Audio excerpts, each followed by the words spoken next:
Hi, my name is Madeline Gumko and I'm currently in EDEC 301 online. Today I'm going to discuss what I wrote for discussion 1 and 2 and what I think about for the class.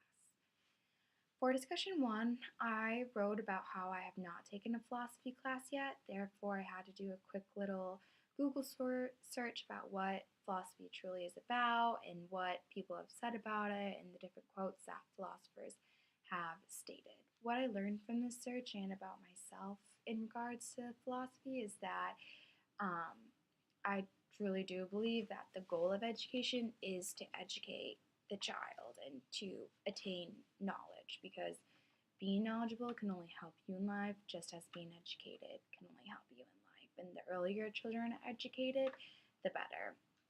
Additionally, I want to say that I also think that children should be encouraged to pursue their own interests and what they like to do, and not just always the standard core curriculum that is installed in schools.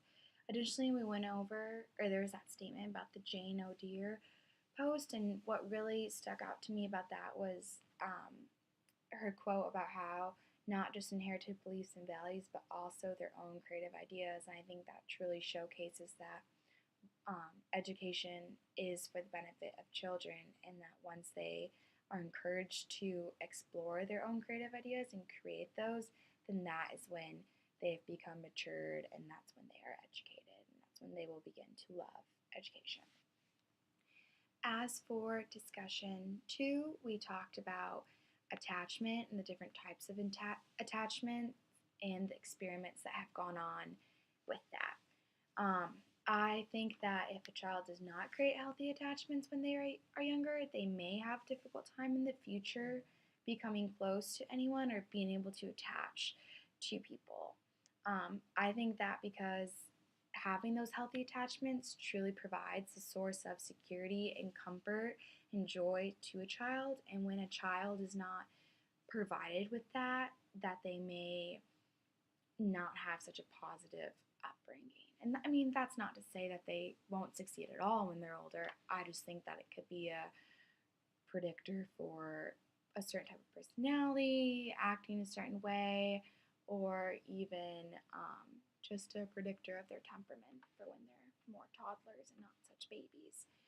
I also think a lot of the time these situations that they create to explore attachments can be anxiety provoking and stressful to the babies, and actually stressful to anyone, because who wants to be left alone with a stranger? I know that I would be a little freaked out even now, and I'm 20.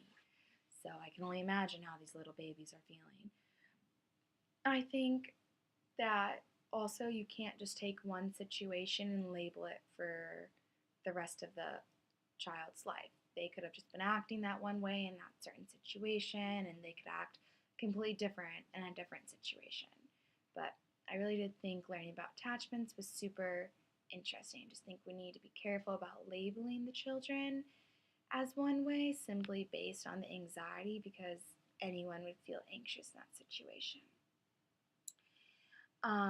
Lastly, on attachments, I think it is hard to say whether having those positive or an avoidant attachment can truly predict how a child will be in the future. I just think that it could be used to indicate their temperament. Um, Also, what my thoughts on this class so far are that I'm very intrigued about with what we've talked about so far. I really like learning about the developmental theories by the psychologists. I think those are super interesting and really you can really apply them to a child's life and what they're going through, and you can kind of see it through their eyes without them actually having to explain it. Lastly, I truly enjoy the discussion boards the most so far, because I'm able to write out my own opinions and then be able to check out other students' opinions as well.